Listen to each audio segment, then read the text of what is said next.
Welcome to the Nifty Chicks. Our goal is to always be open and honest with you about our own journeys within the NFT space. So, in this episode, we give our honest review of the Tezos ecosystem and talk through a few of the challenges we faced when trying to get set up. Let's do this.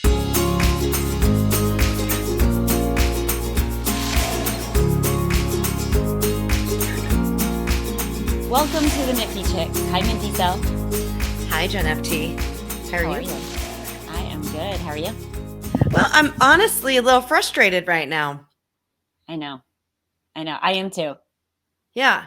So I was really excited to buy a Dogami and get into Tezos NFTs. And we've spent basically the last hour trying to make it happen. And I still don't have a Dogami. That's right. And we don't have Tez. Nope. So I think we should just go ahead and jump into this, and I'm going to go ahead and share my screen. So here we go. And one of the things that you and I had talked about is like maybe we just scratch this episode.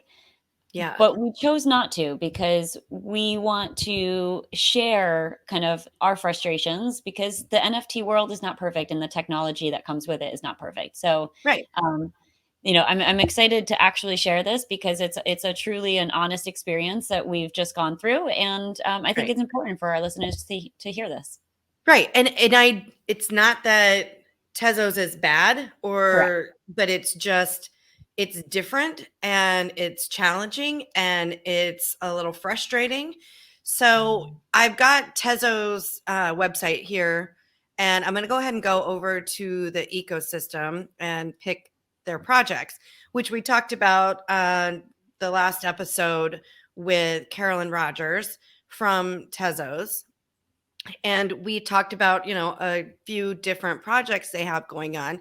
And I was truly excited about getting into Dogami because Jen FT and I both love dogs. And I thought this was like the perfect project for us to jump into with Tezos.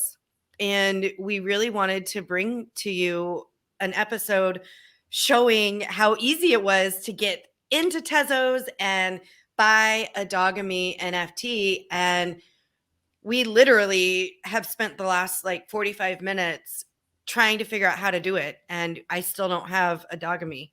So this is the Dogami metaverse. And you click, adopt a Dogami, and it takes you to the marketplace. And then the next thing you want to do is connect. And it's got all these different wallets for you to connect with. And Jen FT, how many of these did we try? We tried Galleon first. I couldn't get that one to open for me.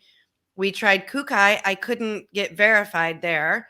And part of that is my own issues because I have different addresses on IDs than I do ability to verify. Umami. Mm-hmm. What was the issue there? I've forgotten already. So we both tried. You tried on the Mac version. I have a Windows laptop, and my Windows laptop would not simply open the download. So I was able to download Umami, but I could not open it. Yeah, and mine, I got it to open, but then it's like I was trying to connect with my ledger. It won't work that way. It's very difficult to get connected. And quite honestly, there are so many different wallets out there and different ways to hold a variety of cryptocurrencies. And Jen FT, what do we talk about? Like, I could go buy, I'm sure I could go get on OpenSea right now. Like, OpenSea, let's just pull it up and let's explore. Let's just do dog. Look at that. I could buy a Doge Pound. I could buy a Snoop Dogg if I wanted to. I mean, there's all these dogs. I could purchase one of these. Well, I don't have 128 ETH in my wallet, but I could buy a dog in like 10 seconds or less.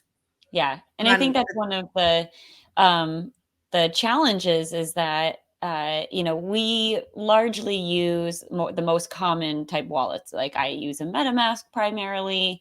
right. There's a couple of different wallets that we've used. I'm not sure. Do you use any other wallet other than Ledger and MetaMask? I mean, those are my primary wallets. I have other wallets that I've set up over the years, but that's what I primarily use. I Yeah. it's Yeah. So, I mean, once you have that set up, you start to get really comfortable with the MetaMask. And I think that's one of the challenges is because this Dogami has selected specific wallets that it's going to interact with. And so, like you said, we tried all three of the desktop versions that they have to offer. And all of them presented their own challenges, including one is a verification process, which, for people who are perhaps not super tech savvy, this whole space can feel overwhelming. And the process of getting your own wallet, I mean, MetaMask has done a good job at making it user friendly, but some of these other wallets, right. I mean, they're just really hard and difficult and confusing to figure out. Right. What's weird is like I have MoonPay set up. Like I've been verified on MoonPay and it was making me re-verify. I had to upload pictures of my driver's license. I had to take a selfie and submit that. And then it didn't like what I submitted. Mm. And so I got, basically denied. And it's like, oh, provide more proof of address. And for me, it gets really frustrating. I've had this issue with Bitrix before, and so I'm not verified on there, and I've given up. And so we really just wanted to put this episode out because we wanted to be honest with everybody about how frustrating it can be in this space. And, I've been doing this for like almost 5 years now, 4.5 years or so. And it's, I just wanted to let everybody know that it can be frustrating. And when you're in that, I guess, space of frustration, don't feel like you're the only one that's there. We all experience it. Yeah, 100%. And one of the other facets of not having this go through is the verification process. Part of the beauty of crypto is that it's a little bit anonymous, right? You can Right. be whoever you want to be, and it shouldn't necessarily trace back to people. That's the whole concept of decentralization and keeping things secure, including ourselves. And so, for it to be verifying, requiring all these verification processes, your date of birth, your picture of your driver's license, a selfie, your address. It's a lot of personal information that you're putting out there into Right. this kind of crypto ecosystem, and not everyone's comfortable with that. So, and me being one of them, that's why I like MetaMask. Is there's really no specific personal verification process. You get a seed phrase, and that is your key. Right. If you lose it, that's the problem with it. But it's like I'm very sensitive to what personal information I'm putting into this world, and this kind of world. And so it's a concern, and everyone has to determine their own level of comfort on how much information they want to give, and if they want to go through all of that to just set up a wallet and to just, I love the concept of a petaverse. I think it's brilliant, but to Right. me there's too many hoops to jump into, and so I likely won't be diving into that, unfortunately. Right. And honestly, we've been talking to Tezos and like having conversations with them, and I think this will be good feedback for them to hear that it wasn't an easy process, and I really wanted it to be. And so maybe there's changes that Dogami can do, that Tezos can do to help make the process easier for all of us to get into it, because that is something that we encourage. I mean, we're like, everything about our show is to get more people into the NFT space. And when you have these barriers to entry, Mhm. it turns people off. And then the thought is, well, why would I want to do that when I have to jump through all these hoops? And I mean, that turns people away.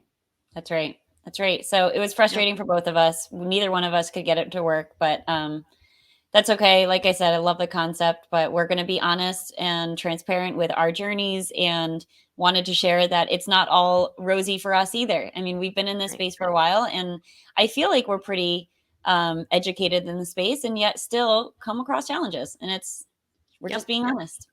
Agreed. So that being said, be sure to follow us on our journey. We are at the Nifty Chicks. That's the Nifty NIFTY Chicks CHICKS. And you can follow us on all the socials and of course subscribe on our YouTube channel or on your favorite podcast player and leave us a review. That helps other people find us. And take us home, Jen FT. That's right. Thank you all so much for listening. Always remember, invest in yourself. You are worth it.